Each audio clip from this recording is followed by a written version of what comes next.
सबसे बड़ा संगठन, जिन्होंने अपने काम के दल पे, अपने संघर्ष के दल पे एक देश में पहचान बनाई है। समाज के लोगों से इस बहुजन एकता को बनाओ, एसटी एससी ओबीसी की एकता को केवल सोशल मीडिया पे नहीं, जमीन पे भी करके दिखाओ।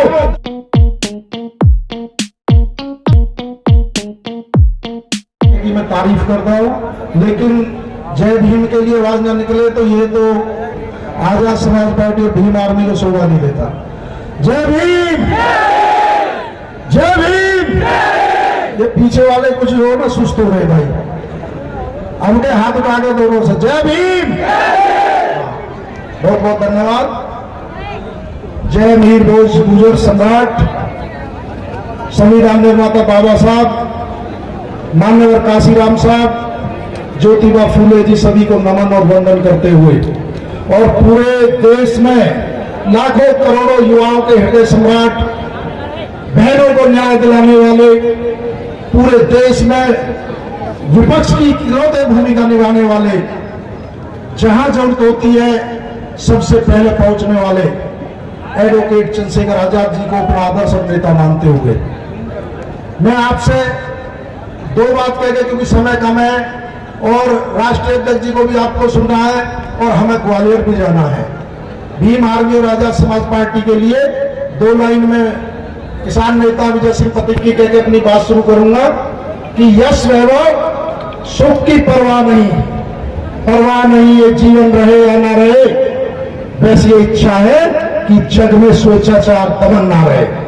ये भीम आर्मी वो ताकत है, देश का सबसे बड़ा संगठन, जिन्होंने अपने काम के दल पे, अपने संघर्ष के दल पे एक देश में पहचान बनाई है। अपने क्रांतिकारी सिपाहियों को, अपने भाइयों को इसके लिए बहुत बहुत बधाई देता हूं, बहुत बहुत स्वागत करता हूं। साथ ही आजाद समाज पार्टी जो भीम आर्मी की एक शाखा है, उसका संगठन भी बनाना आपकी बहुत बड़ी जिम्मेदारी है। 2023 में चुनाव हमारे सर पे है, बिना संगठन के कोई बड़ी लड़ाई, कोई बड़ा महान कार्य नहीं किया जा सकता। आपने भीम आर्मी के द्वारा पूरे देश में पहचान बनाई, लेकिन अब आजाद समाज पार्टी का संगठन बूथ तक पहुंच जाना चाहिए। 25 और 26 तारीख को हर जिले की समीक्षा है, क्योंकि मैं प्रदेश का प्रभारी होने के नाते हमेशा मैंने लिबरल रूप आप लोगों के साथ निभाया है, लेकिन मैं आपसे कहना चाहूंगा कि 25 और 26 तारीख तक सारे जिलाध्यक्ष, जिले की कमेटी, विधानसभा की कमेटी सब पूरी कर ले। बिना संसाधनों के, बिना संगठनों के कोई चुनाव नहीं जीता जा सकता। और जो साथी इतने दिनों बाद कहने के बावजूद भी यदि ये कमेटी नहीं बनाते हैं तो उनको पद पर रहने का कोई अधिकार नहीं है। 26 तारीख के बाद सबकी समीक्षा होगी। यदि किसी जिले का संगठन अधूरा पाया गया तो मैं बिल्कुल कह रहा हूं वो अपना पद ना समझे।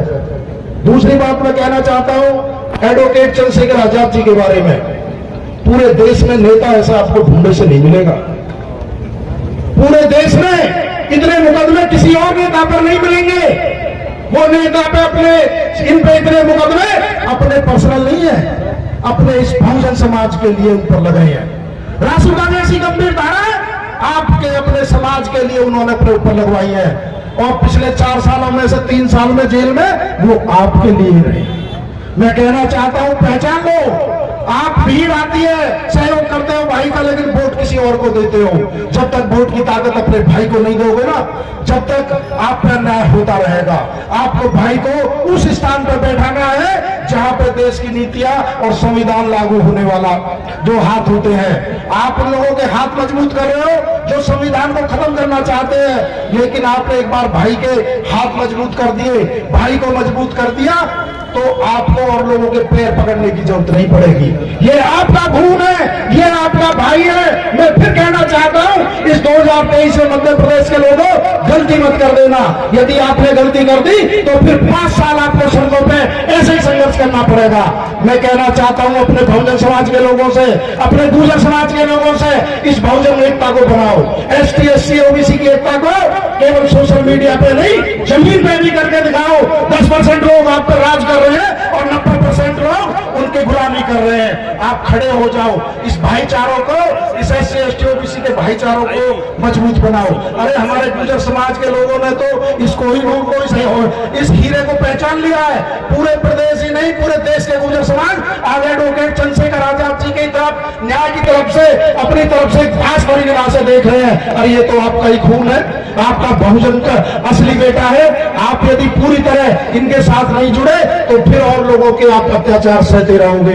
मैं कह देना चाहता हूं, यहाँ मंच पे भी यहाँ दशरथ गुर्जर जी है, रामप्रीत गुर्जर जी है, भूपेंद्र गुर्जर जी है, विनोद गुर्जर जी है, पिंकी गुर्जर जी है और हमारे धर्मवीर गुर्जर जी है, राजवीर फौजी गुर्जर जी, इतने लोग भाई चंद्रशेखर आजाद और जितने उत्तर प्रदेश और राजस्थान में गुर्जर समाज के लोग भाई चंद्रशेखर आजाद जी के साथ जुड़ रहे हैं। इस लड़ाई को लोकतंत्र को जो खत्म करना चाहते हैं, जो संविधान को खत्म करना चाहते हैं, हम आपके साथ कंधे से कंधा मिला के खड़े।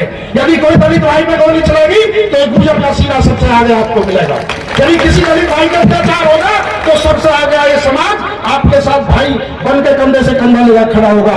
यदि कहीं बाबा साहब की मूर्ति तोड़ी जाएगी तो गुर्जर समाज आपके आंदोलन में आपके साथ खड़ा मिलेगा। मैं आपसे कहना चाहता हूं, इस बहुजन एकता को बनाओ, नहीं तो आप पछताओगे। ये संविधान नहीं बचेगा, ये लोकतंत्र नहीं बचेगा, ये SC SC नहीं बचेगा। इसलिए क्योंकि हमें जाना भी है, बात तो बहुत करनी थी।